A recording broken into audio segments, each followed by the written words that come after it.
The void between stars was never silent. It hummed with the whispers of civilizations too ancient and cautious to risk stirring what lay hidden in the dark. Among them, humanity had emerged like a wildfire, rapid and uncontainable. Where others moved with the patience of centuries, humans leapt forward in decades, colonizing systems with reckless urgency, daring to claim what older species had only studied from a safe distance. To some, this boldness was brilliance. To most, it was lunacy. Captain Alara Vance stood at the prow of the Resolute, the flagship of Earth's 7th Expeditionary Fleet, her gaze fixed on the vast ocean of stars. She was tall, stern, her presence as sharp as the cut of her uniform, yet her eyes carried the restless glimmer of a gambler who lived on risk. Around her, officers moved with the efficiency of those who had long since learned to match her pace. Alara did not wait for permission to act. She calculated the odds, then pushed until the impossible bent beneath her will. The fleet was not entirely human. Allied envoys from the galactic Concord traveled alongside, their ships sleek and measured. Their crews composed of species that had charted this galaxy long before Earth's first radio signal escaped into space. They looked at the humans with a mix of fascination and dread, as though watching a child sprint across a minefield. Among them was Admiral Kethran of the Veari, an elder strategist whose scale features and deliberate manner embodied his people's preference for caution. He had been assigned not as a partner, but as a warden, tasked with ensuring humanity did not endanger them all. If Kethran was a voice of restraint, Dr. Marcus Hale was the embodiment of human curiosity. A civilian scientist aboard the fleet, Marcus was wiry and unassuming, his spectacles often sliding down his nose as he devoured streams of alien data. Unlike Alara, he was not reckless for glory. His recklessness came from a refusal to leave a question unanswered. Where others saw barriers marked with warnings, he saw puzzles begging to be solved. It was he who discovered the rumors, fragment of coded transmissions and half-erased records that spoke of something vast, older than any known empire, hidden in the void beyond Concord's borders. He believed it was a relic of a precursor civilization, perhaps a library of knowledge lost to time. The Council of Allied Races had begged restraint. There are reasons, Kethran had said with unshakable calm, why the oldest doors remain unopened. Those who came before us did not vanish by chance. His voice carried the weight of 1,000 years of strategy, a reminder that entire species have been extinguished for lesser curiosities. But Alara had answered with steel in her tone. If knowledge is dangerous, then leaving it untouched is more dangerous still. Humanity cannot survive by cowering. We endure by learning faster, by daring when others do not. Thus the expedition was born, though not without protest. Even now, as the Resolute cut through silent sectors of uncharted space, the alien escorts maintained tight formation, as though prepared to restrain their human counterparts the moment ambition crossed into folly. The crew felt the weight of those watching eyes. Every maneuver was judged, every decision weighed against ancient fears. Yet tension aboard the Resolute was not simply between allies. Within the human ranks, divisions festered quietly. Some officers whispered that the fleet was overextended, that chasing myths in hostile space invited disaster. Others, drawn to Alara's uncompromising vision, embraced the risk.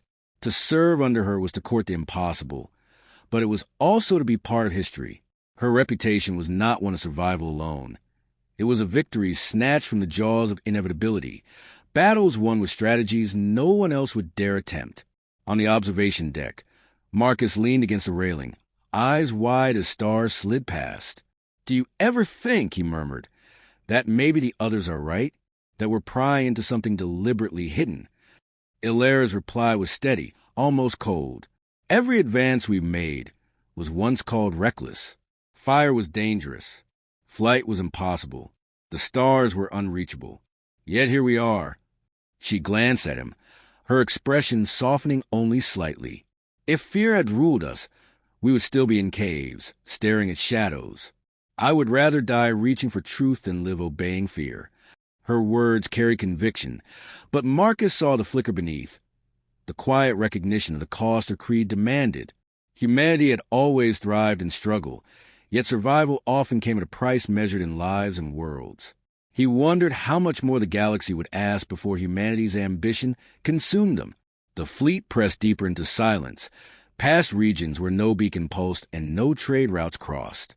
Instruments picked up faint radiation, signals too faint to interpret, but undeniably artificial. Marcus felt his pulse quicken. They were close, closer than any species had dared to come. Kethran requested another council. His voice, broadcast into the command chamber, was grave. I must warn you again. What you pursue is not knowledge. It is hubris. The Concord remembers what you cannot. Entire systems burned when such curiosities were last awakened. If you continue, the galaxy itself may pay for your impatience. Elara folded her arms. And if we stop, we let fear dictate the fate of every future generation. You call it hubris. I call it survival. The chamber fell silent, tension thick as gravity. Marcus shifted uneasily, knowing the gulf between them was not merely cultural. It was existential. To the Concord, caution was survival. To humanity, stagnation was death. Later, when the council ended in deadlock, Elara stood alone before the viewport. Stars shimmered like cold fire. She knew the risks. She also knew that inaction would condemn her people to irrelevance, trapped behind the barriers drawn by others. Humanity had never been content with walls. A quiet alarm broke her reverie. Marcus hurried to her side, breathless with excitement. We've intercepted a signal. It's faint, but it's structured. Definitely artificial. I think it's coming from the coordinates in the old records. His voice trembled between wonder and dread. It's real, Elara. The relic exists. Her jaw tightened, and for a moment, uncertainty brushed her features. Then resolve returned like steel hardening in a forge. She turned to the comms officer. Signal the fleet. Set course. Whatever waits for us out there, humanity will meet it head-on. In the silent void, alien eyes watched the humans advance into forbidden space. Some saw courage, others madness. But all understood one truth. The decision could not be undone. The course was set, and what humanity uncovered would either shatter them, or change the galaxy forever. The fleet emerged from hyperspace into a region of stars dimmed by distance and dust. Their light filtered through veils of ancient silence. Before them drifted a structure so immense it dwarfed entire moons, a lattice of fractured metal arcs curving in ways that defied simple geometry. Segments spun slowly, held together by unseen forces, while fragments glittered like frozen embers across the void. The alien escorts immediately slowed, their ships forming a defensive perimeter, but Elara Vance ordered the Resolute forward with the calm certainty of one who had already accepted the cost of what lay ahead. Dr. Marcus Hale pressed his face to the viewport, his eyes wide with hunger.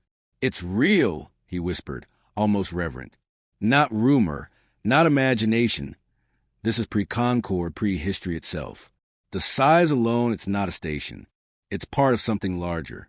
Maybe a Dyson fragment, maybe." He cut himself off, words failing against the scale of revelation. To him, this was no ruin. It was a library waiting to be read. Admiral Kethran's voice crackled over the channel, taut with unease.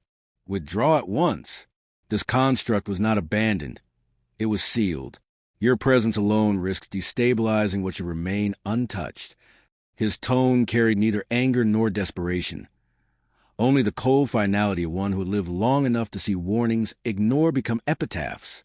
Elara stood rigid, her gaze fixed on the broken arcs. Knowledge doesn't preserve itself. If this was sealed, then it contained something worth hiding or protecting. Either way, humanity can't turn back now. Her voice brooked no argument, yet she knew the weight of the gamble pressed heavily on every officer in her fleet. The Resolute launched reconnaissance drones, each darting across the structure's skeletal frame, their sensors capturing glimpses of alien carvings etched into beams the size of continents. Symbols spiraled in sequences Marcus strained to decode, his hands trembling as he scribbled notes across his datapad. "They're warnings," he murmured, half to himself. Repeating, not just one language, but dozens. Entire species must have contributed to this. It's like a chorus screaming across time, "Do not enter." Yet he did not stop. He could not. The deeper he stared, the more he believed the warnings concealed truths no living mind had dared to learn. Curiosity gnawed at him, a hunger fiercer than fear. As the fleet's probes penetrated deeper, their feeds flickered. Images showed corridors impossibly vast, chambers filled with dormant machines, conduits humming faintly despite millennia of neglect. Then, without warning, one drone transmission cut to static. Another followed. A third captured a brief, searing glimpse of something moving, angular, mechanical, alive in its own fashion, before it too vanished. The alarms that rang through the Resolute were sharp, immediate. Automated defenses stirred from their ancient slumber, guardians that had waited untold ages for intrusion from a debris field surrounding the structure. Spires unfolded, shedding dust like the breath of titans. Energy beams lanced outward, cutting through space with merciless precision. One of the alien escort ships was torn apart before it could maneuver. The other scattered, shields straining as fire rained down. On Alera's command deck, chaos erupted. Orders were shouted, countermeasures deployed, human ships swerving with reckless abandon. Where the Concord vessels fell back into rigid formations, humanity fractured into improvisation. Frigates dove headlong into blind spots. Destroyers fired salvos from unexpected vectors. Every maneuver violating the neat logic of trained doctrine. And somehow impossibly it worked. Kethran's voice returned, tight with disbelief. You invite annihilation, yet you survive through improvisation. Madness disguised as strategy. Survival doesn't wait for approval. Alera snapped, directing her fleet like a conductor demanding fury from an orchestra. Every risk sharpened her expression, every desperate strike feeding her resolve. She knew this battle could not be won conventionally, but it did not need to be. The goal was not victory, it was discovery. Marcus, thrown against his console by the shock of near misses, stared at the fragmentary data pouring in from the surviving probes. His breath caught as symbols resolved into patterns, then into words. It's not a weapon, he whispered. Not at all. The whole structure. It's a seal. A prison. His voice rose, urgent, desperate to be heard over the thunder of combat. These guardians aren't here to keep us out. They're here to keep something else in. The words cut through the din like a blade. Officers hesitated, eyes snapping to Alera. Even she faltered for a fraction of a heartbeat. Explain, she demanded, her voice taut. Marcus's fingers flew across a screen, pulling fragments into coherence. The warnings speak of a presence, non-physical, vast, dangerous. The construct isn't abandoned, it's containment. We're breaking the lock by being here. Before Alera could reply, the ship shuddered violently. A flare of energy erupted from within the structure, a pulse so strong it sent shockwaves through shields and hulls alike. The Guardians ceased their attack, retreating back into the debris, as though their duty had shifted. In their wake, silence pressed down heavier than any barrage. The crew held their breath as instruments struggled to interpret the surge. Marcus's voice came soft, hollow with dread. We've woken it. Kethran's transmission arrived a heartbeat later. His composure cracked for the first time. You have doomed us all. Alera gripped the railing, her knuckles white. Every instinct told her to pull back, to regroup, to flee. But retreat meant ignorance, and ignorance had never saved humanity. She turned to her crew, her voice steady despite the terror curling in her chest. We hold our ground. Whatever is inside, we face it. We have no other choice. Around her, officers exchanged looks of fear and grim loyalty. They knew the cost of following her, yet none turned away. In that moment, the 7th Expeditionary Fleet stood not as reckless explorers, nor as trespassers in forbidden space, but as humanity itself, stubborn, audacious, unwilling to surrender even when reason demanded retreat. Beyond the shattered arcs of the ancient prison, something stirred. It did not move in ways the mind could easily grasp, nor radiate in forms sensors could easily measure. It pressed against perception like a weight on the soul, a presence vast enough to make the stars themselves seem small. The silence was not empty. It was listening. Alera's voice, low and unyielding, cut through the suffocating quiet. Prepare all ships. This isn't over. And as the fleet steadied itself before the abyss, every heart aboard knew the truth. Humanity had gone too far to turn back. What they had awakened would not be ignored, and the galaxy itself would feel the consequences. The silence broke with a vibration that was not sound but sensation, a low resonance that pressed into bone and thought alike. The stars seemed dimmer, shadows stretching where no light touched. Sensors screamed incoherently, unable to define the shape or presence that had emerged in the fractured core of the prison. It was not matter, nor entirely energy, but something woven into the fabric of awareness itself. To the crew of the Resolute, it felt like an ocean tide of thought, vast and alien, brushing against their minds. Marcus Hale collapsed to his knees, clutching his temples. Fragment of imagery surged through him. Worlds burning, empires extinguished, civilizations screaming as they vanished beneath an unseen weight. "It feeds," he gasped, voice ragged. "On will, on life. That's why they locked away." His eyes found Alara, wide with a terror he could not contain. If it spreads, nothing survives. Admiral Kethran's fleet broke formation, alien ships scattering in blind retreat. His final transmission crackled across the channel, stripped of ceremony. This is beyond war, beyond strategy. Flee while you can. Alara Vance did not move. She stood on the command deck like a statue carved from iron, her gaze fixed on an impossible presence coalescing in the void. Fear gripped her crew, but her stillness anchored them. "If we run," she said, her voice even, "it follows, it spreads. There's no distance safe enough." Her eyes swept across her officers, then landed on Marcus, still trembling but struggling to his feet. "So we don't run. We fight." The words felt absurd in the face of what loomed before them. Yet the absurdity was precisely what defined humanity. Where others calculated odds and yielded to inevitability, humans gambled. They risked, and sometimes they won. Marcus staggered to his console, thoughts racing past his fear. The prison's still functional, damaged, but not destroyed. Its systems are responding to the entity's awakening. If we can channel enough power into the lattice, we might force it back inside. "Force it back," Alara repeated, as though tasting the plan on her tongue. "What's the cost?" He hesitated, then answered quietly. "More energy than our fleet can generate without burning itself apart." Alara turned to her officers, her decision already formed. "Then we burn." The fleet rallied, human ships maneuvering into proximity with the fractured arcs of the prison. Crews worked frantically, rerouting power conduits, overloading reactors, tethering systems together with improvised links. The alien ships, watching from a distance, transmitted warnings but offered no aid. To them, humanity's plan was suicide. To Alara's fleet, it was survival.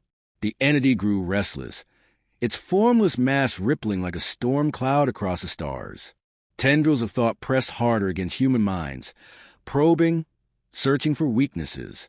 Several officers collapsed, overwhelmed by the invasive pressure, yet still the fleet pressed on. Marcus shouted instructions, guiding engineers as they rewired systems in ways no design had ever intended. "It's not about elegance. It's about overload.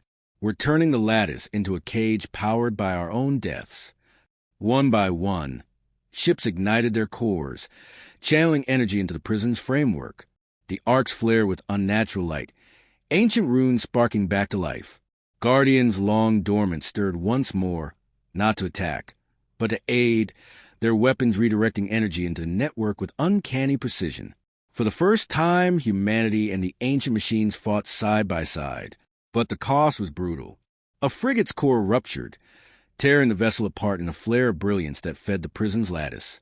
A destroyer followed, its crew chanting final words before vanishing into silence. Each loss tightened Alara's jaw, but her voice never wavered as she issued orders. She bore every sacrifice like a weight upon her shoulders, yet pressed forward without hesitation. The entity writhed against the growing prison, its vast presence shuddering as the lattice closed around it. The void shook with its resistance, minds across the fleet echoing with its fury. Marcus felt his consciousness teeter on the edge of collapse. Yet through the haze he saw a pattern, a final piece missing from their desperate construct. "Alara!" he shouted, forcing clarity through the storm. "It needs one last surge. A directed overload from a central core, your ship. The bridge fell silent, every officer realizing the implication. To channel the final surge would annihilate the Resolute. Illyra's lips curved in the faintest ghost of a smile. Then the flagship earns her name. She turned to her crew, her voice softer now, but no less resolute. You've served with courage no galaxy will ever forget. Evacuate to the escorts. That's an order. But her officers did not move. One by one they straightened, their silence an answer louder than defiance. They had followed her into the unknown, into battles reason insisted could not be won. They would not abandon her now. Marcus's throat tightened. There has to be another way. There isn't, Illyra interrupted gently. This is the cost of daring. This is the price humanity pays so others may live. Her hand fell on his shoulder, steadying him. Tell the galaxy what we did here. Make sure they remember. Before he could argue further, alarm screamed as the entity lashed out, tearing against a half-formed cage. Illyra turned back to her command chair, her voice hard as steel. All power to the core. On my mark. The Resolute blazed brighter than a star, energy surging through its veins, ripping it apart from within even as it channeled everything into the lattice. The arcs flared, symbols burning with renewed life. The entity shrieked in silence, pulled, dragged, forced back into the prison that had held it for eons. With a final burst, the lattice sealed, collapsing into stability once more. The Resolute was gone. In the aftermath, the surviving fleet drifted in stunned silence. Half their number had been lost, and their flagship had perished to secure victory. Yet the prison held. The entity was contained. The galaxy lived another day. Marcus stood among the survivors, his face hollow, his voice unsteady. They'll call it reckless. They'll call it madness. But without them, without us, there would be nothing left to call at all. From the distance, Admiral Kethran transmitted one last message. His words, though quiet, carried the weight of revelation. Perhaps your chaos is the order the galaxy requires. Humanity has shown us that survival is not always patience. It is audacity. The stars stretched vast and indifferent, but something had shifted. Humanity had bled, burned, and triumphed not through strength or wisdom, but through refusal to yield. Their losses were measurable, their victory fragile. Yet their mark upon the galaxy was indelible. Marcus raised his gaze to the fractured prison, its runes still glowing faintly in the dark. Illyra's words echoed within him. Survival by daring. He knew then that humanity's journey was far from over. The galaxy would never see them the same way again. And somewhere, deep within the silence, the entity stirred faintly, reminding him that nothing was ever truly contained forever. Debris from the fallen Resolute drifted like scattered embers across the void, a silent monument to sacrifice. The surviving ships of the 7th Expeditionary Fleet limped in uneven formation, their hulls scorched, their engines strained. Inside, crews moved as though burdened with invisible weights, each breath measured by the memory of comrades lost. The galaxy had been spared annihilation, but victory had come at a cost that few among them could yet comprehend. Marcus Hale stood in the dim glow of a makeshift command chamber aboard a battered frigate. His hands trembled not from exhaustion, but from the knowledge he carried. The prison held, for now, yet the runes he had translated hinted at impermanence. The entity they had forced back into its cage was not destroyed, merely bound again by systems already failing before humanity ever arrived. He replayed the last moment of Illyra Vance's voice in his mind, her command cutting through the terror like a blade. Tell them.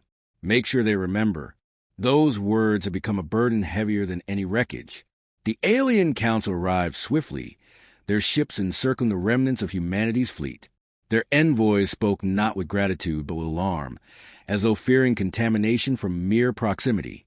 You have tampered with forces beyond comprehension, one delegate declared, her crystalline body refracting the faint light of the chamber. Your audacity endangered all of us. Your recklessness is intolerable. Marcus wanted to scream at them, to drag them to the observation decks, and force them to look at the stars that still burned because Illyra and her crew had refused to yield. Instead, he steadied his voice, though it cracked with restrained fury. Without us, You would not be here to condemn. We bled, we burned, we sealed what your ancestors only feared. Humanity stood when the rest of you fled. The chamber fell into tense silence. Admiral Kethran finally spoke, his words deliberate, his gaze fixed on Marcus. The scientist speaks truth. Humanity alone chose defiance. Yet do not mistake survival for triumph. The prison weakens. The enemy waits still. This war has not ended. It has only been delayed. The declaration rippled across the room like a shiver. Some envoys recoiled, others whispered in unease. Marcus felt the weight of Kethran's eyes linger on him longer than on anyone else, as though the alien saw in him both a threat and a reluctant hope. In the days that followed, humanity survivors set to work salvaging their wrecks, repairing what they could, and recording every fragment of data retrieved from prison. Marcus immersed himself in the cryptic archives, piecing together shards of knowledge that spoke of an ancient war no one now remembered. The precursors had not defeated the entity. They had only trapped it, and they had done so at the cost of themselves. That truth gnawed at him, a constant reminder that humanity had merely repeated history's cycle of sacrifice. At night, when silence settled over the battered fleet, Marcus dreamed of Alara. He saw her standing at the prow of the Resolute, fire reflected in her eyes, daring the impossible with her final breath. She had embodied what humanity was becoming in the galaxy's eyes, reckless, audacious, indispensable. He awoke each time with her words echoing inside him, binding him to a purpose he did not ask for but could not abandon. Kethran sought him out once more, their conversation private, away from the ears of both human officers and alien delegates. The Admiral's voice was quieter now, less certain, as though the survival of the fleet had unsettled certainties he had held for centuries. Your captain was unlike any I have seen, he admitted. Her defiance was more dangerous than wisdom, yet it achieved what all our caution could not. Perhaps the galaxy requires such madness. Perhaps survival now belongs to those willing to embrace it. Marcus met his gaze. The exhaustion in his body weighed against the fire still burning in his chest. Humanity doesn't want to be saviors, he said softly. We just refuse to be victims. If that means standing where others fall back, then so be it. Kethran studied him in silence, then inclined his head slightly, not in submission, but in acknowledgement. It was a gesture rare among his kind, and it spoke louder than words. The fleet eventually set course for Concord space, though the journey felt less like a return and more like exile. Rumors spread ahead of them, twisting reality into legend. Some spoke of humans who had awakened an ancient terror, others of a doomed fleet that had gambled with existence. Yet among the whispers grew another tale, one of the species that had faced the unfaceable, and through audacity alone had kept the galaxy alive. On the observation deck of his borrowed ship, Marcus stared into the dark, his reflection pale in the viewport. He knew what awaited: inquiry, judgment, perhaps punishment. But beyond that lay something greater: preparation. For the entity would not rest forever, and when it stirred again, humanity would not wait for permission to act. He closed his eyes, recalling Alara's last command. Make sure they remember. She had not meant only her sacrifice, but the spirit of it. The refusal to accept inevitability, the courage to confront the impossible. That spirit was humanity's gift and its curse, and Marcus vowed it would not be lost. When the stars outside blurred into the silver streaks of faster-than-light travel, he placed his hand against a viewport, a silent promise carried into the endless dark. The war was not finished.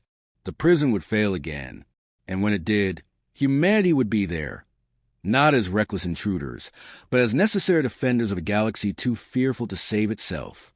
For the first time since Alara's sacrifice, Marcus felt the weight of despair shift into something sharper. Resolve. The galaxy would remember humanity, whether it wished to or not.